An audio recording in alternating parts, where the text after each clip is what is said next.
Hey guys, tonight, we follow a man who fooled the entire world while ruling one of the most powerful mafia families in America.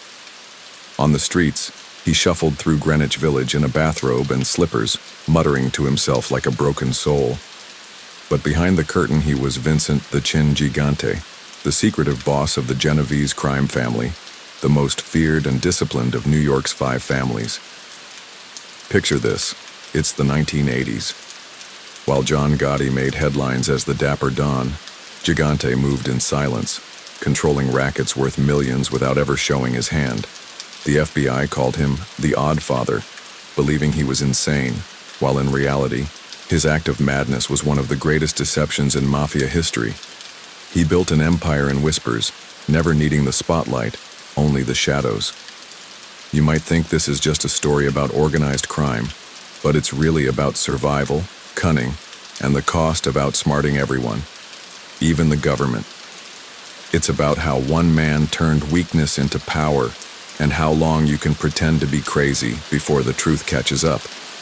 So, before we dive in, hit that like button if you enjoy these late-night mob tales, and let me know in the comments where you're listening from and what time it is there. Now, dim the lights, get comfortable, and follow me into the strange, quiet world of Vincent Gigante, the boss who ruled the mob in silence and in shadows. The streets of Greenwich Village had their own rhythm, a beat that pulsed through the sidewalks, the storefronts, and the laughter spilling out of corner bars. By the time Vincent Gigante was a young boy in the 1930s, the neighborhood was already shaping him, giving him lessons no school could offer. His family had come from Italy like so many others, and they carried with them the struggles of immigrants who had to work twice as hard for half as much. Vincent's father was a watchmaker, quiet and patient with his hands, while his mother ran the household with a kind of strength that left no room for weakness. The Gigante family had 5 sons, and Vincent, though not the oldest, quickly learned how to make himself stand out in a crowded home. As a boy, Vincent had 2 gifts. One was his toughness. The other was his quiet. He wasn't loud like some kids, wasn't the type to brag or draw attention, but when pushed, he fought back harder than anyone expected. The neighborhood taught him quickly that respect wasn't given. It was taken, earned in alleys and on street corners. He boxed with friends in empty lots, trading blows until his knuckles ached, discovering that he had the kind of grit that could carry him through pain. It didn't take long before people noticed he was different. By his late teens, Vincent was in the boxing ring for real. His fists were fast, his stance solid, and his will unshakable. He fought professionally, stepping into gyms and arenas where the lights were harsh and the air smelled of sweat and liniment. He wasn't destined to be a champion, but he fought with the kind of fire that won respect. Every punch was a message.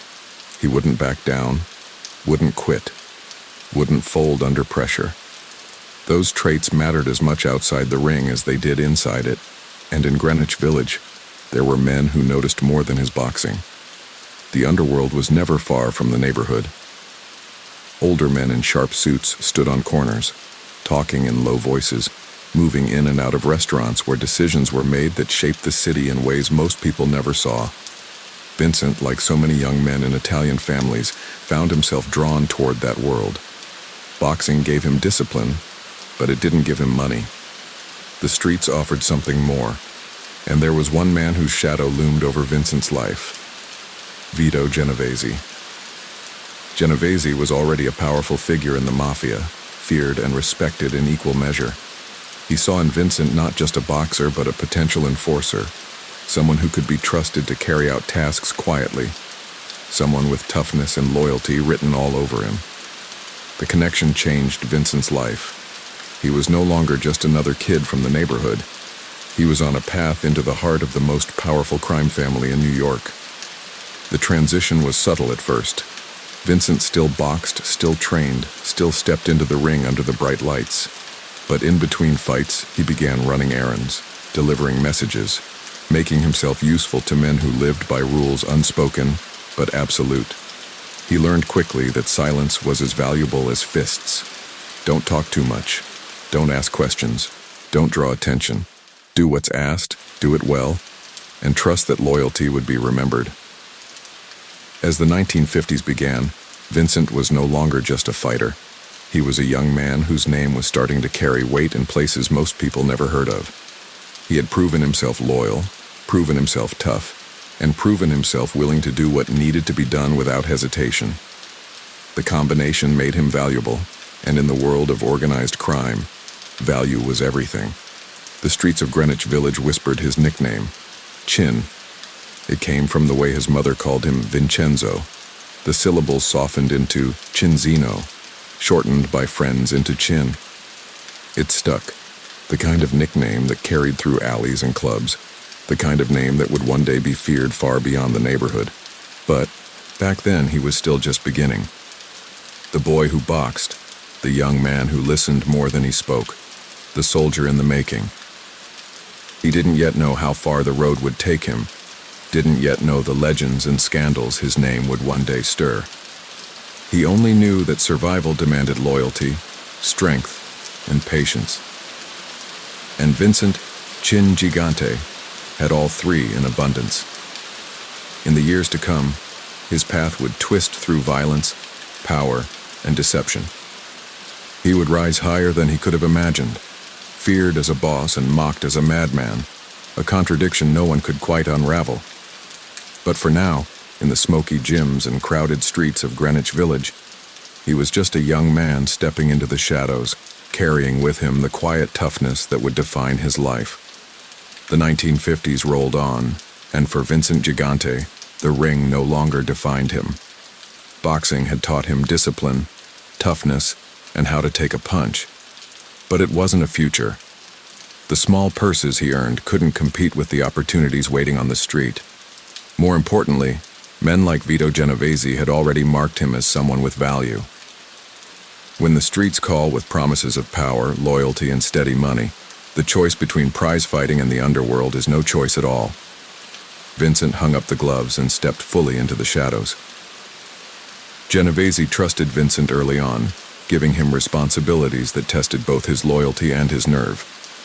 In the Mafia, proving yourself wasn't about loud gestures or reckless violence.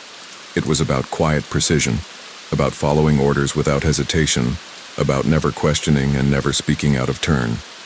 Vincent understood this instinctively. Where some young men burned too brightly and drew attention, he remained calm, patient, deliberate. It was exactly what Genovese valued. The work was dangerous but necessary. Vincent was part of the muscle, the force that kept rivals in line and ensured that Genovese's interests were protected. He collected money, enforced debts, and made sure that businesses understood who really held the power in their neighborhoods. His size and his reputation as a fighter made him intimidating, but what truly made him valuable was his silence. He did not boast, did not brag, did not leave trails of words that could be used against him. His ability to blend toughness with discretion set him apart. One of the defining moments of Vincent's early underworld career came in 1957. Frank Costello, the so-called Prime Minister of the underworld, still held influence, but Genovese wanted him gone. A hit was ordered, and Vincent was chosen to carry it out. The attempt was bold and dangerous. Costello survived the bullet that grazed his head, but the message was delivered. Genovese was no longer to be challenged. The attempt cemented Vincent's loyalty to his mentor and marked him as a man trusted with the most serious of assignments. Word spread quickly in the underworld. The quiet kid from Greenwich Village had become something far more dangerous. Though Costello lived, the power dynamics shifted. Genovese emerged stronger, Costello stepped back, and Vincent's place in the Genovese family solidified. He was no longer just another soldier. He was recognized as one of Genovese's trusted men, someone whose name carried weight behind closed doors. That loyalty would bind him for life, even after Genovese's eventual imprisonment. The years that followed were a careful climb. Vincent did not rush toward leadership, did not draw unnecessary attention. He built slowly, always mindful that visibility could be deadly. He lived in Greenwich Village, close to his roots, where people knew him as Chin, the neighborhood boy who had grown into a man of quiet authority. On the surface, he blended into the life of the community. He attended church, walked the streets, greeted neighbors politely. But beneath that ordinary exterior, his influence in the underworld was growing steadily. What set Vincent apart was his approach. While other men chased quick riches and reckless ventures, he thought long-term. He valued discipline and loyalty, ensuring that those who worked with him understood the importance of patience. This mindset made him a stabilizing force in a world often defined by chaos. Even as the Mafia endured leadership changes and law enforcement pressure, Vincent remained steady, building his reputation brick by brick. By the late 1950s and into the early 1960s, Vincent had become a capo, commanding his own crew within the Genovese family. His crew operated primarily out of Greenwich Village, deeply tied to the neighborhood's businesses, unions, and gambling operations. For the people who lived there, Chin was a constant presence, both feared and respected. Shopkeepers knew better than to cross him, but they also knew that under his watch, the streets carried a certain order. Law enforcement began to notice him more during these years. Detectives watched his movements, collected photographs, filed reports. They noted his growing influence, his loyalty to Genovese, his control of rackets. But Vincent was difficult to pin down. He rarely spoke openly, rarely left traces, rarely made mistakes that could be used against him. Even when he was arrested or questioned, he maintained his composure, offering little and giving nothing away. He had mastered the art of being present yet untouchable. At home, Vincent lived a life that seemed almost ordinary. He married, raised children, and maintained the image of a family man. His dual existence mirrored the way he lived in the underworld, part of him visible to the neighborhood, part of him hidden in the shadows. To neighbors, he could seem like just another man from the block, albeit one who carried himself with unusual authority. To his associates, he was the rising figure in the Genovese family, a man to be respected and obeyed. The 1960s would bring new challenges, both from within the Mafia and from the government. But Vincent's path was already set. He had proven his loyalty, built his influence, and secured his place in the family. His reputation as Chin was growing, a name that carried weight not only in Greenwich Village but across New York's underworld. What he could not yet know was that the same traits that helped him rise, his patience, his discretion, his ability to endure, would one day allow him to carry out one of the most unusual strategies any Mafia boss had ever attempted. In the years ahead, he would become infamous not just for his power, but for his ability to convince the world that he was something he was not. For now, though, he was still building, still climbing, still proving himself. The boy who once shadowboxed in alleys was now a capo in one of the most powerful Mafia families in America, and the story of Vincent Chin Gigante was only beginning to unfold. When Vito Genovese was convicted on narcotics charges in 1959 and sentenced to prison, it shook the underworld. For Vincent Gigante, who had tied his loyalty so firmly to Genovese, the moment was both dangerous and defining. Men who had been close to fallen bosses often found themselves isolated or expendable. But Vincent's loyalty was not forgotten. Genovese, even behind bars, still commanded respect, and Vincent remained one of the trusted lieutenants who carried his influence into the streets. The Genovese family, named after Vito, now adjusted to his absence. Leadership shifted quietly, with a panel of capos handling day-to-day operations. It was a system designed to keep law enforcement guessing, to prevent any single man from being targeted as the clear head. Within this structure, Vincent thrived. He wasn't flamboyant, wasn't reckless, wasn't interested in grabbing headlines like some other mobsters. He worked steadily, carefully, building his power base while avoiding unnecessary attention. But attention came anyway. Law enforcement had noticed him during the Costello shooting attempt, and they kept noticing him. Detectives watched his movements, tapped phones, photographed him entering and leaving meetings. His name appeared in police files more often. Prosecutors whispered about his growing influence. For a man who valued invisibility, it was a dangerous shift. It was around this time that Vincent began showing signs of what would become his most famous characteristic, the act of madness. At first, it was subtle. He'd appear distracted, mutter to himself in court, seem confused during questioning. Lawyers presented him as mentally unfit. Doctors wrote reports suggesting psychiatric issues, and judges often showed leniency. The strategy was clear. If the government couldn't prove he was competent, they couldn't convict him. What began as a defensive tactic would grow, in time, into a full-fledged performance that baffled law enforcement for decades. On the streets of Greenwich Village, people began to notice odd behavior. Neighbors whispered that they'd seen Chin walking in pajamas, muttering to himself, shuffling in slippers down Sullivan Street. Some thought he had truly lost his mind, that the pressures of the life had broken him.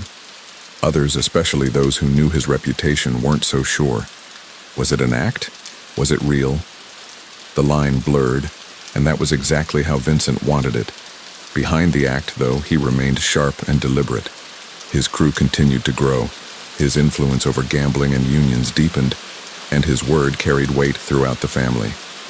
He was building a power base, brick by brick, all while the world outside debated his sanity.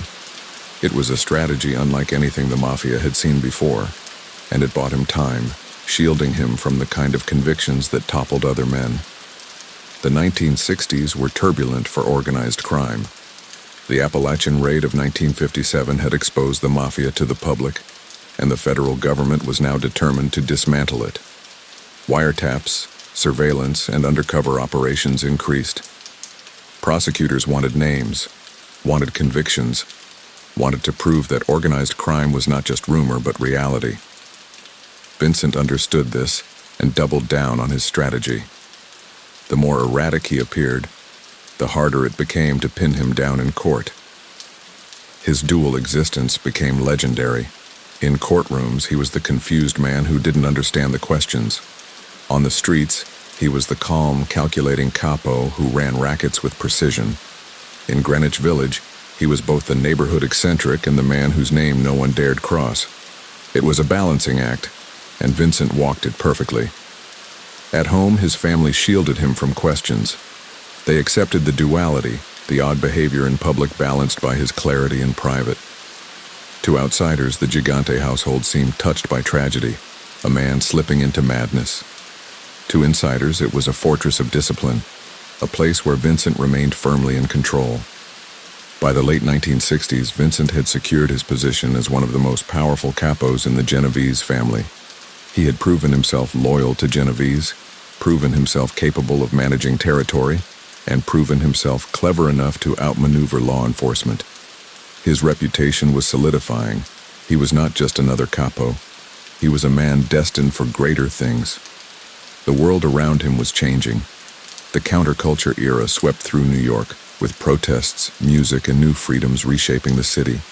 But in the underworld, the rules remained the same. Loyalty, silence, discipline. Vincent held fast to those rules, building his influence carefully while letting the rest of the world debate whether he was insane or brilliant. What he could not have known then was that his act, begun as a defense against the law, would one day become the defining image of his life. The bathrobe, the slippers, the muttering, it would all become legend. But behind it, always, was the quiet, calculating mind of a man who understood that survival wasn't just about strength. It was about deception.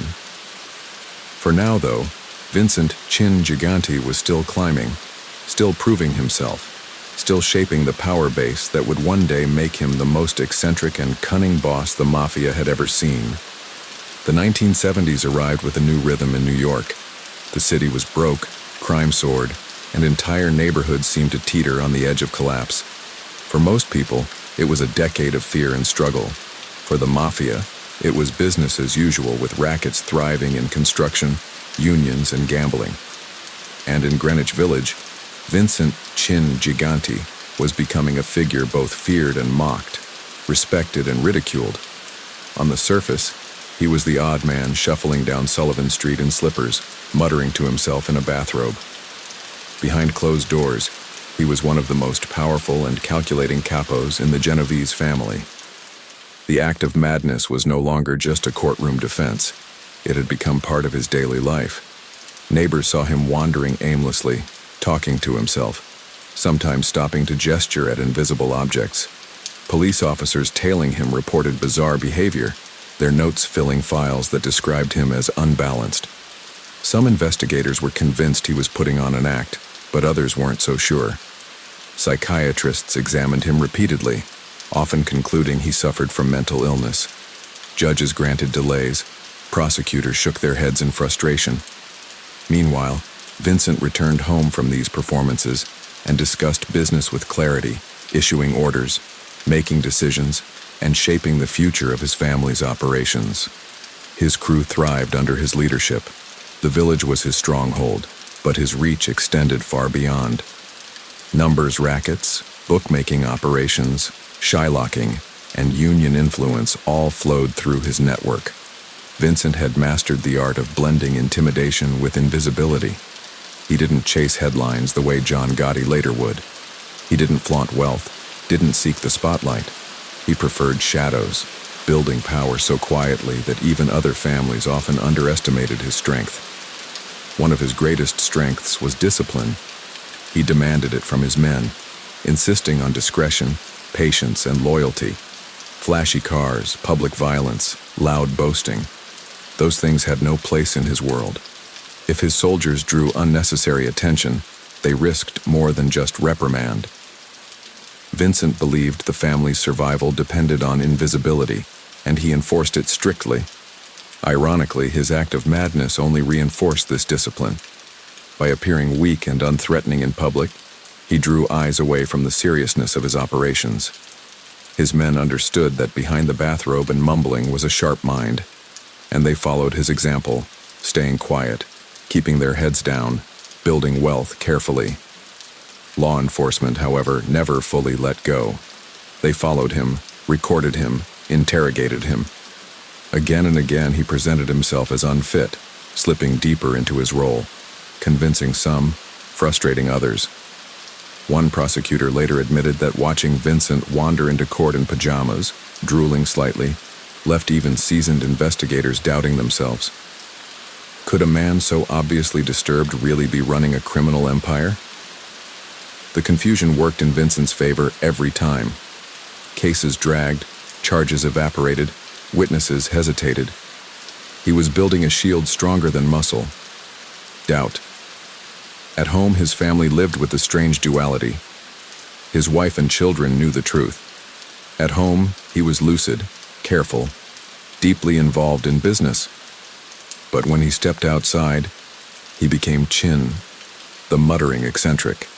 It was a burden they carried silently, maintaining the illusion, never breaking the performance. For neighbors, he was a curiosity. For law enforcement, he was a puzzle. For his family, he was both father and boss, both ordinary and extraordinary. Within the Genovese family, Vincent's stature grew. By the mid-1970s, he was one of the most influential capos, respected for his loyalty, feared for his cunning. He managed construction rackets, infiltrated unions, and kept his territory tightly controlled.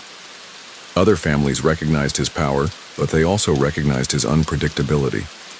Some whispered that his madness act might not be an act at all, that perhaps he truly was slipping. But whether real or not, it worked. Nobody wanted to underestimate him, and nobody wanted to test just how much of the eccentricity was theater. The city around him spiraled. New York faced financial collapse in 1975, crime waves surged, and entire neighborhoods fell into decay. For Vincent, it was fertile ground. The Mafia thrived when the city faltered, and his rackets expanded as desperation grew. Businesses leaned on his protection, unions bent to his will, gambling dens flourished in back rooms and basements. Through it all, he stayed quiet, careful, invisible to the public eye except when he chose to shuffle into view as the neighborhood madman. By the late 1970s, whispers of his eventual rise to boss began circulating quietly. The Genovese family still maintained its panel system of leadership, deliberately avoiding the vulnerability of a single clear head. But men recognized Vincent's growing influence, his ability to command loyalty, his unique strategy of invisibility. While others fought for recognition, he let the act shield him, biding his time, growing his empire in silence. The irony was rich. The man neighbors laughed at, the man police sometimes dismissed as unhinged, the man judges pitied, was already steering some of the most profitable and powerful rackets in New York. His madness was both a mask and a weapon, protecting him from law enforcement, confusing his enemies, and cementing his reputation as one of the most cunning figures in the underworld. What the 1970s proved was that Vincent Gigante was not merely surviving, he was preparing. The act was no longer just a defense, it was a strategy, and in the decade to come, it would allow him to rise higher than anyone expected. The Oddfather, as the press would later call him, was not yet fully born. But the seeds were planted, and Vincent Chin Gigante was ready to step into the role that would make him both infamous and untouchable. By the dawn of the 1980s, Vincent Gigante had perfected his act. On the streets of Greenwich Village, neighbors saw him shuffling in a bathrobe, slippers scraping the sidewalk, hair uncombed, muttering to himself in half-formed sentences. Mothers pulled their children aside, whispering that he was sick, broken, a harmless eccentric. Police trailed him in frustration, filing reports that seemed more like comedy sketches than surveillance notes. Judges looked at him and saw confusion. Prosecutors sighed. Doctors scribbled diagnoses that suggested delusion, paranoia, schizophrenia. But behind closed doors, in rooms where the curtains were drawn and the air was heavy with cigar smoke, Vincent was sharp, commanding, precise. The madness was a mask, and it was working better than any disguise in history. The Genovese family had long been described as the most disciplined of the five families, and under Gigante, that discipline only deepened. While the Gambinos made headlines with John Gotti's flash and bravado, while other families drew heat with public feuds and careless violence, the Genovese family became quieter, richer, and more insulated. Gigante insisted on invisibility. His men knew the rules. Avoid attention, avoid spectacle, avoid flamboyance. Money flowed quietly, power expanded carefully, and outsiders often had no idea how much influence the family truly held.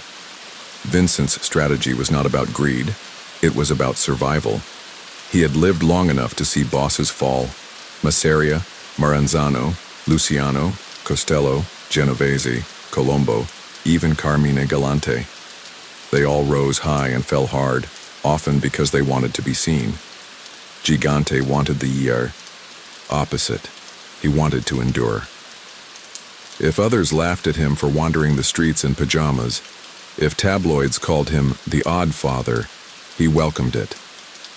The more the world thought him insane, the safer he became. But within the family, there was no laughter. Men understood that behind the muttering mask was a leader whose word was law. He ruled from the shadows, meeting in secure apartments, speaking in whispers, sending messages through trusted lieutenants. He rarely used telephones, wary of taps, and preferred signals and face-to-face contact. His paranoia was legendary, but it kept him safe. Law enforcement struggled to prove he was running anything at all. The 1980s were also a decade of expansion. The Genovese family tightened its grip on construction rackets, labor unions, and gambling operations. They infiltrated major industries, securing contracts, controlling projects, and ensuring that their influence stretched from the docks to the skyscrapers. Ordinary New Yorkers rarely noticed, but if you wanted a building put up, a contract signed, or a deal pushed through, chances were you had to pass through Gigante's invisible web. His control extended beyond the family itself. Other families recognized his quiet authority. While John Gotti strutted in $1,000 suits, reporters chasing him down the street, Vincent Gigante ruled from behind his curtain, barely seen, rarely photographed, never quoted. The contrast was striking. Where Gotti became the Teflon Don, Gigante became the Oddfather. One courted the spotlight, the other hid from it. But in the long run, Vincent's strategy proved more durable. Even as he consolidated power, Gigante continued his daily performances in Greenwich Village.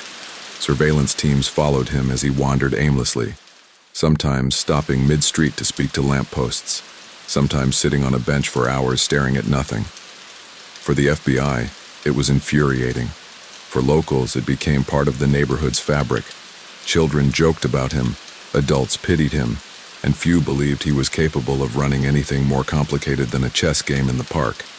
The deception was so convincing that when prosecutors brought charges, juries hesitated. Was this truly the man the government claimed was one of the most powerful mafia bosses in the country? At home, his duality deepened. Family members kept the illusion alive, supporting the act, explaining away his behavior, standing by him in court. They knew the truth. Vincent was lucid when he needed to be, commanding when he wanted to be, decisive when business required it. But outside those walls, he never broke character.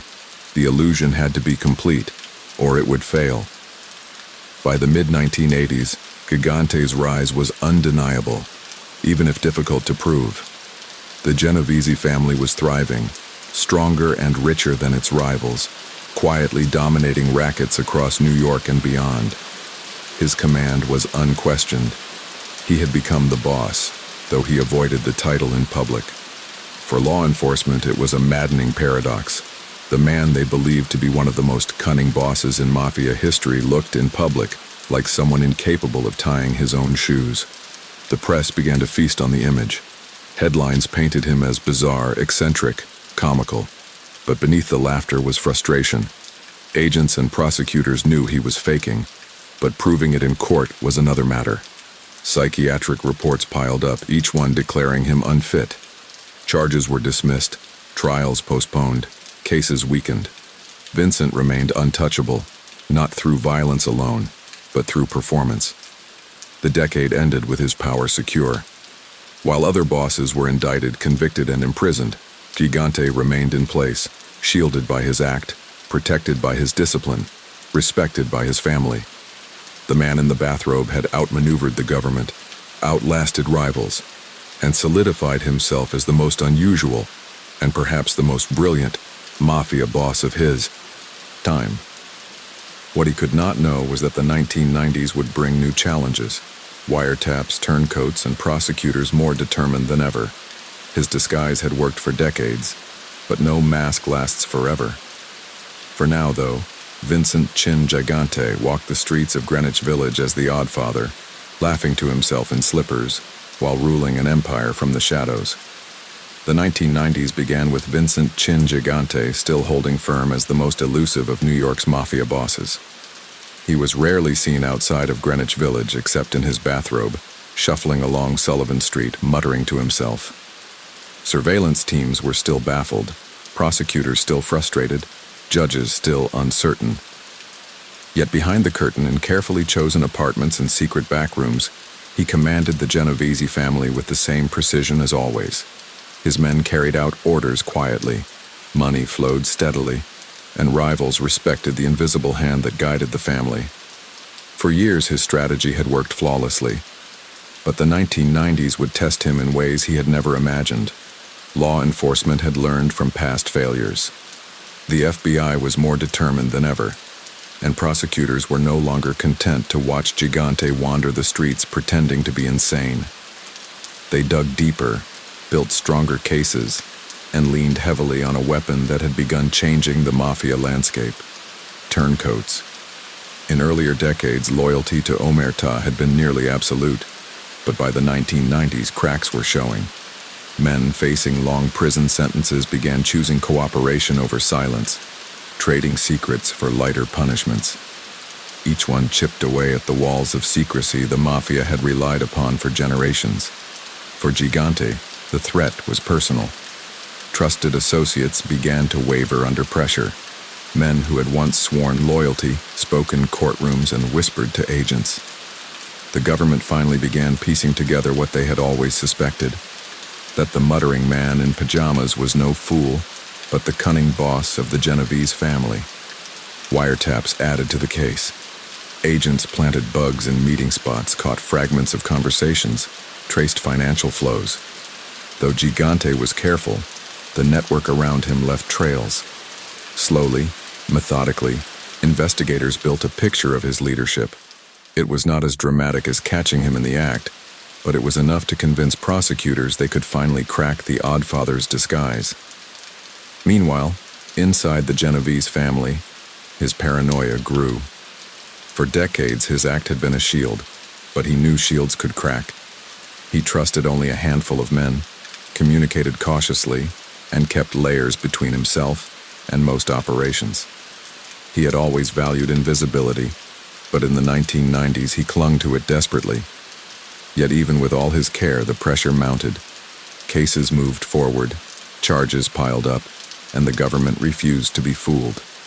In 1990, Gigante was indicted on racketeering charges, accused of orchestrating a wide range of crimes from extortion to labor racketeering. His lawyers, as always, presented him as unfit to stand trial, parading psychiatric reports that described delusions, hallucinations, and mental instability. Doctors testified, judges considered, and once again the cases stalled. For years he dodged conviction, buying time with the same act that had shielded him for decades. But time was no longer on his side. The Mafia itself was weakening. Federal laws like RICO, the Racketeer-Influenced and Corrupt Organizations Act, gave prosecutors broader tools to dismantle families. High-profile bosses like John Gotti were imprisoned, their organizations fractured. The days when Mafia bosses could operate with impunity were fading. Even the Genovese family, disciplined and careful, could not avoid the shifting tide. By the mid-1990s, the walls were closing in. More turncoats emerged, offering details too specific to ignore. Prosecutors brought case after case, and while Gigante's insanity defense delayed many, it could not stop them all. The government's patience was relentless, their evidence mounting. Agents no longer debated whether he was insane. They focused on proving he wasn't.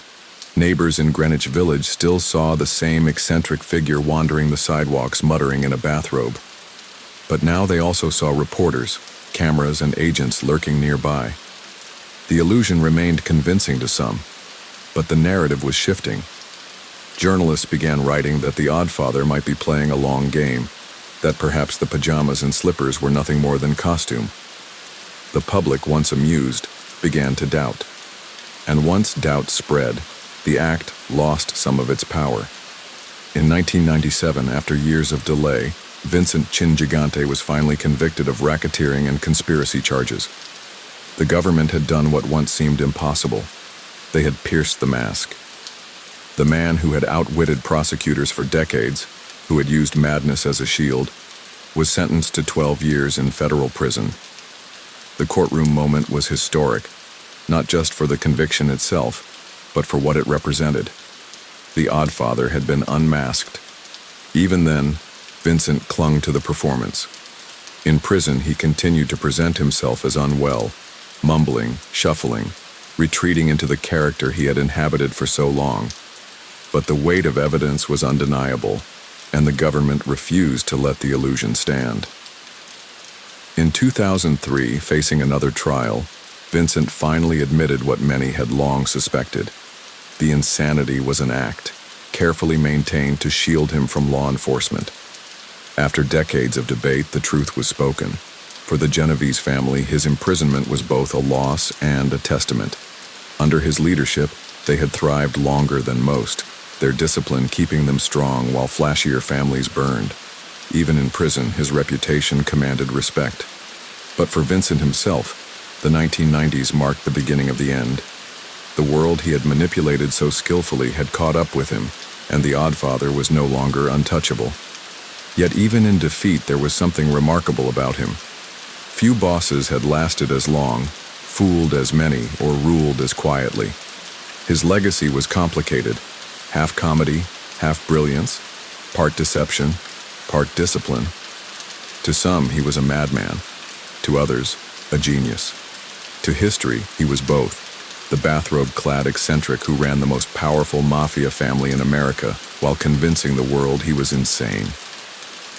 The cell doors clanged shut, and with that sound, Vincent Gigante entered a new stage of his life. For decades, he had managed to outmaneuver law enforcement, playing the role of the bathrobe-wearing eccentric on the streets of Greenwich Village. Now, in the late 1990s, he was no longer walking the sidewalks of Sullivan Street. He was an inmate in a federal prison, his days measured by counts, his nights by the sounds of steel and silence. Yet even behind bars, Vincent tried to cling to the illusion that had shielded him for so long. The Oddfather act did not stop.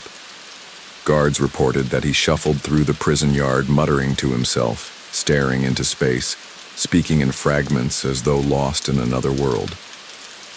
He avoided direct eye contact, drifted aimlessly, and seemed to drift between reality and delusion. Some guards were convinced it was real, others rolled their eyes, recognizing the same performance that had baffled prosecutors for years. But Vincent was committed. He had lived the role for so long that it was no longer just a courtroom strategy. It had become second nature, a mask he wore every waking hour. Despite the act, Vincent remained a figure of power in prison. Other inmates knew who he was. The Genovese family, disciplined and organized, continued to thrive on the outside, and word traveled through visits, phone calls, and messages smuggled into the facility. His name still commanded respect, his reputation still intact. Even if he pretended to be broken, those who understood the life knew better. The man muttering in the yard was still Chin, the boss who had ruled the most powerful family in New York with quiet precision. The Genovese family adapted to his absence with the same discipline Vincent had always demanded. A panel of leaders handled day-to-day operations, ensuring that no single figure was exposed. Decisions were made carefully, communication tightly controlled, rackets maintained with the same efficiency as before. Vincent had trained his men well, and his rules of invisibility and patience carried on. While the Gambinos reeled from John Gotti's imprisonment and the media frenzy that followed, the Genovese family remained strong, quieter than ever. A machine that ran smoothly even without its boss in the open. Law enforcement, however, was not finished with Vincent.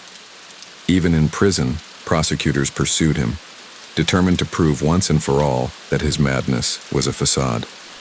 Psychiatric evaluations continued, hearings dragged on, and debates about his competency filled legal files. For Vincent, each new test was another performance, each evaluation another stage. He mumbled through questions, feigned confusion, presented himself as lost. But the cracks were widening. Too much evidence had piled up. Too many witnesses had testified. Too many recordings suggested clarity where he claimed confusion. For his family at home, the burden of the act was heavy. They had spent decades supporting the illusion, living with the duality of a man who was clear and present in private but incoherent in public. Now, with Vincent in prison, they continued to defend him, maintaining the story of his mental decline. But as the government pressed harder, even they struggled to keep the narrative intact. The world was beginning to see through the mask. Inside, Vincent's life was quieter than it had ever been. The routines of prison were dull, repetitive, stripped of the luxuries and rhythms of the village. He was no longer free to walk the streets, no longer able to play the neighborhood eccentric at will. Yet he adapted, as he always had. He remained silent when needed, played the role when necessary, and endured. Survival had always been his goal, and prison was another test of endurance. For the Mafia at large, the late 1990s were a period of reckoning. RICO laws, wiretaps, and informants had cut deeply into every family. Bosses were imprisoned, soldiers flipped, rackets exposed. Yet the Genovese family remained the strongest of the five families, in large part because of Vincent's insistence on discipline and invisibility. While other families fractured, his remained intact, a testament to the system he had built. By the end of the decade, Vincent's legacy was already cemented. He was the Oddfather, the boss who had wandered in pajamas while running an empire, the man who had outwitted the government for decades. But he was also a prisoner now, his world reduced to concrete walls and steel doors. The illusion had carried him far, but even illusions have limits. The question was no longer whether he could fool prosecutors. The question was how long he could continue to endure behind bars. The answer would come in the years ahead, when the government pressed him harder, when the truth about his act was finally laid bare, and when the man who had built his life on deception was forced to admit what the world had long suspected. But for now, in the late 1990s, Vincent Gigante shuffled through prison corridors muttering to himself, still clinging to the mask, still surviving in the only way he knew how. By the time the new millennium began, Vincent Gigante was a shadow of the man who once strolled Sullivan Street in a bathrobe while ruling the most disciplined Mafia family in America. He was aging, his health failing, and the weight of prison pressing down on him. Yet he still clung to the disguise that had shielded him for decades. Guards continued to report his mutterings, his vacant stares, his strange habits. To many inside the prison, he remained the Oddfather, unpredictable and eccentric. But outside, prosecutors were sharpening their knives. They had grown tired of the performance, and they wanted a confession. The government had already won significant victories against the Mafia by then. John Gotti was dead, his flamboyant Gambino family fractured. Other bosses had been imprisoned, families weakened. But the Genovese family remained strong, still operating with discipline, still profiting from unions, construction, gambling, and extortion. Even in prison, Vincent's name carried weight. But the illusion of madness was no longer working as it once had. Too many turncoats had spoken. Too much evidence had surfaced. Too many doctors had quietly admitted doubt. The government wanted closure. They wanted the Oddfather unmasked once and for all. In 2002, prosecutors brought new charges against Vincent. This time, the focus was not just on his criminal activities, but on the decades-long charade he had used to evade justice. Witnesses testified that he had been lucid in private meetings, that he gave orders with clarity, that he commanded respect and fear. Former associates described the elaborate lengths he went to in order to maintain the illusion, from wandering the neighborhood aimlessly to staging breakdowns in front of surveillance teams. Piece by piece, the government dismantled the mask he had worn so carefully. The turning point came in 2003. Faced with overwhelming evidence and mounting pressure, Vincent Gigante finally admitted what many had long suspected. His insanity had been an act. Before a federal judge, the Oddfather dropped the performance, acknowledging that he had feigned mental illness for decades to avoid prosecution. The admission stunned some, confirmed suspicions for others, and cemented his reputation as one of the most cunning bosses in Mafia history. For prosecutors, it was vindication. After years of frustration, years of watching him shuffle in pajamas and mutter in courtrooms, they finally had the truth.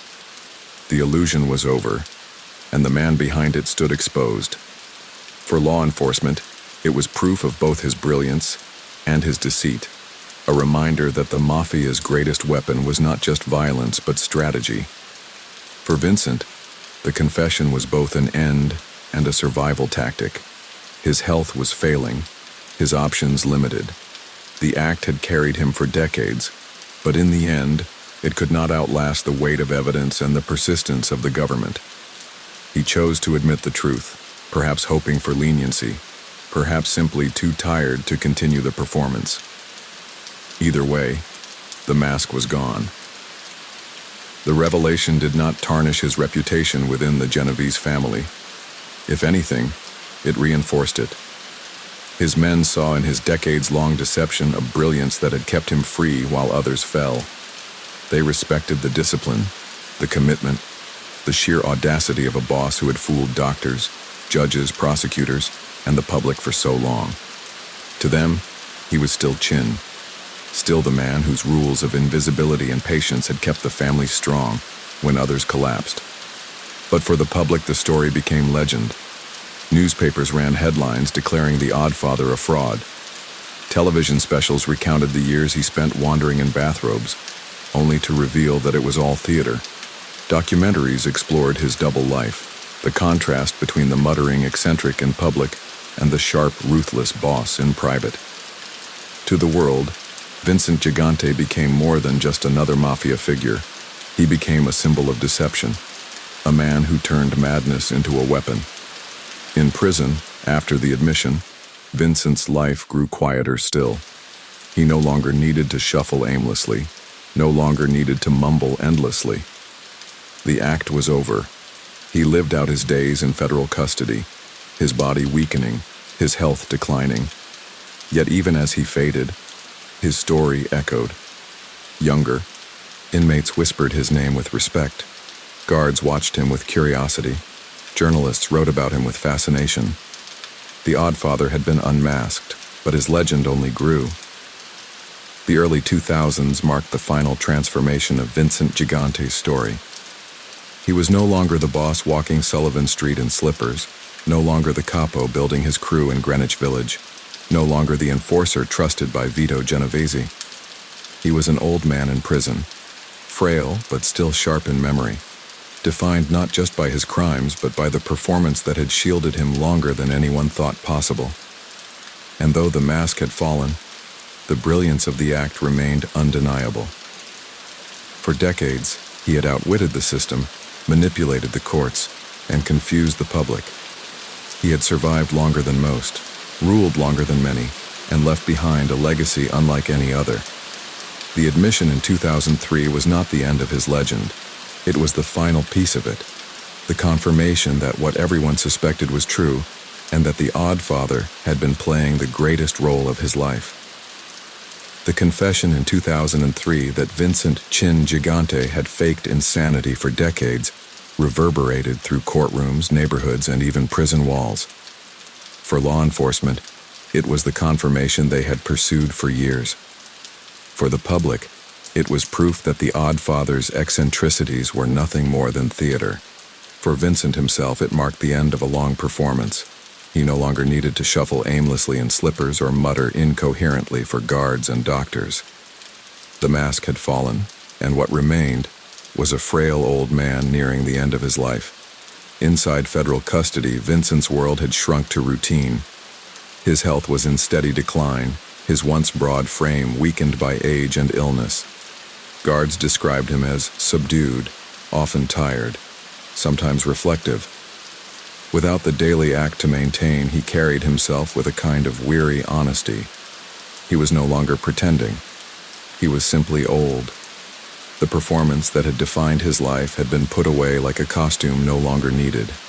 Yet even in decline, he remained a figure of fascination.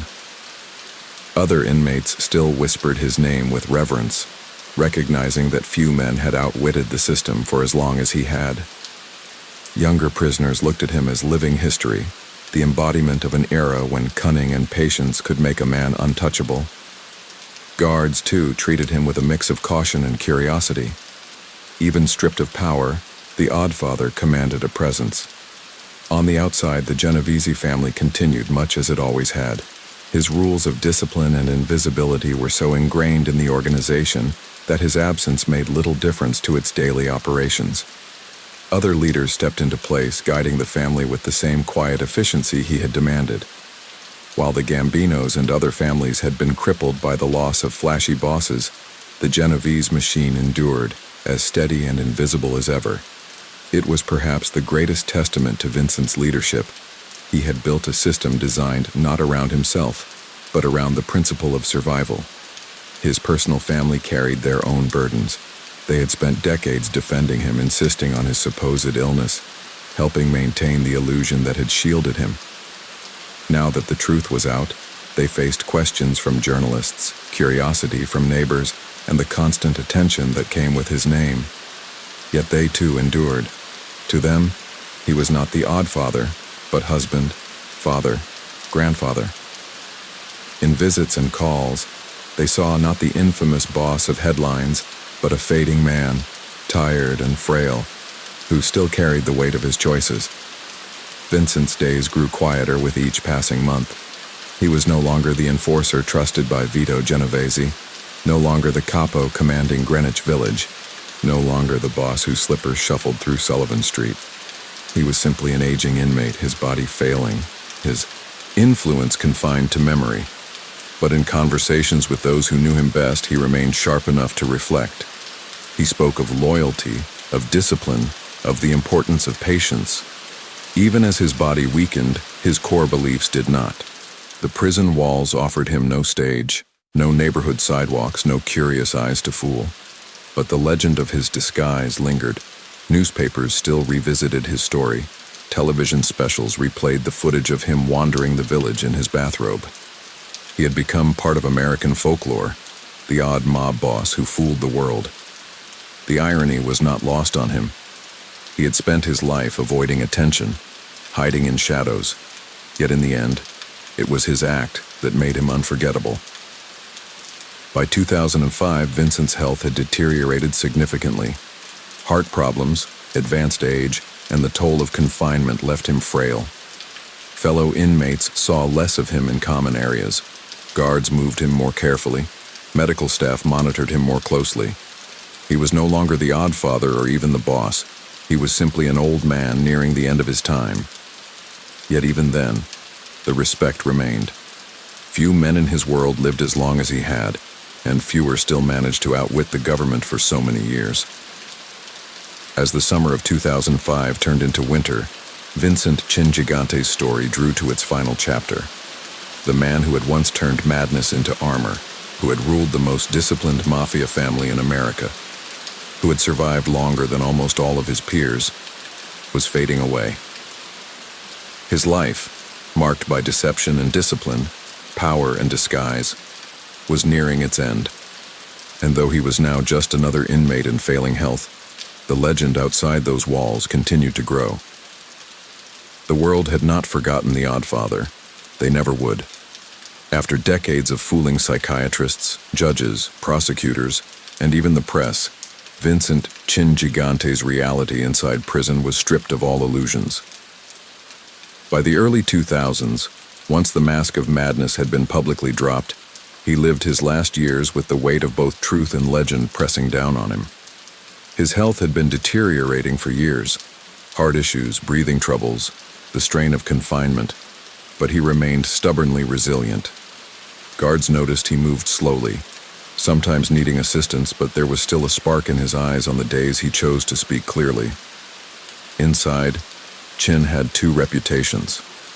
To some inmates, especially the younger ones, he was the living embodiment of Mafia cunning, the man who had taken the system for a ride, outsmarting the government for decades with nothing but a bathrobe and a well-rehearsed shuffle.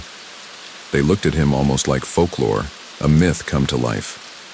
Others, however, saw only an old man who had been beaten down by time, frail and fading, no longer the powerful figure who once controlled rackets from the shadows of Greenwich Village. Both views were true. He was both legend and relic. The Genovese family outside the walls never collapsed after his imprisonment, and that alone was a remarkable achievement. Unlike the Gambinos, who crumbled under John Gotti's craving for the spotlight, the Genovese family thrived precisely because of the discipline Gigante had instilled in them. He had taught his men to value invisibility, to avoid flamboyance, to treat survival as victory.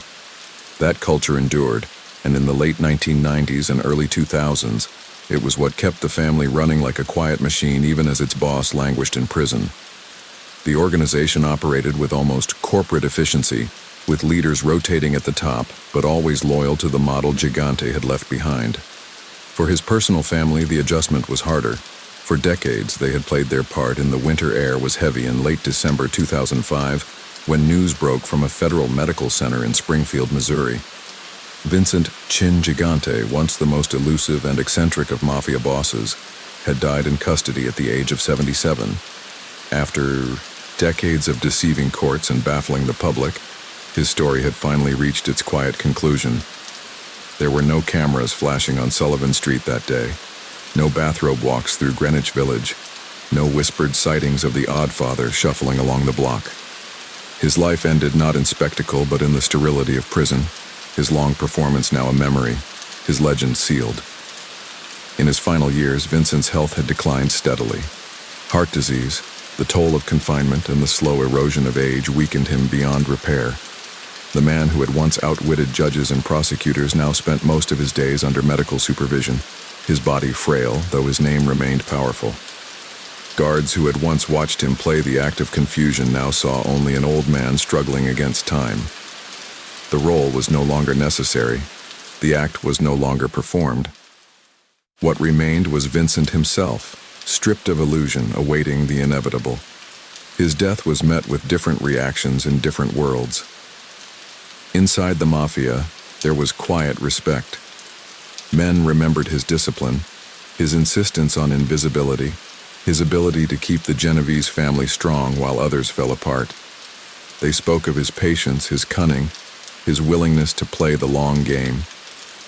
Even if they cursed the years of eccentricity that made him a public spectacle, they acknowledged that under his leadership, the Genovese family had become the most stable and enduring of New York's 5 families. In that sense, his legacy was secure. He had built something that lasted. For his personal family, the loss was personal, not historical. To them, he was not the Oddfather or the boss of the Genovese family. He was a husband, a father, a grandfather. They carried memories of him not in bathrobes on Sullivan Street, but at the dinner table in quiet moments of affection, in the complex bonds of love and loyalty that exist even in households touched by secrets. They had borne the weight of his disguise for years, living with the burden of defending him, explaining him, and sometimes enduring the consequences of his choices. His passing left them with the bittersweet mixture of grief and relief that comes when a long, difficult chapter finally closes. For the public, his death was the end of one of the strangest sagas in Mafia history. Newspapers carried headlines calling him the Oddfather, recounting the years he had wandered the village in slippers, the decades of psychiatrists convinced or deceived, the courtroom confessions that finally revealed the truth. Television ran retrospectives, showing grainy surveillance footage of him muttering in the streets, contrasting it with testimony that described him as sharp and commanding in private. His story became a symbol of both the absurdity and brilliance of organized crime, a reminder that the Mafia was not only about violence, but also about deception. Law enforcement looked at his death with a mixture of satisfaction and frustration. Satisfaction because the man who had so long evaded them was finally gone. Frustration because, in many ways, he had beaten them. He had delayed prosecutions for decades, bought himself years of freedom while others went to prison, and even from behind bars had maintained a mystique that few bosses ever achieved. He had proven that power was not only about bullets or money, but about perception. By convincing the world he was insane, he had made himself untouchable for far longer than anyone thought possible.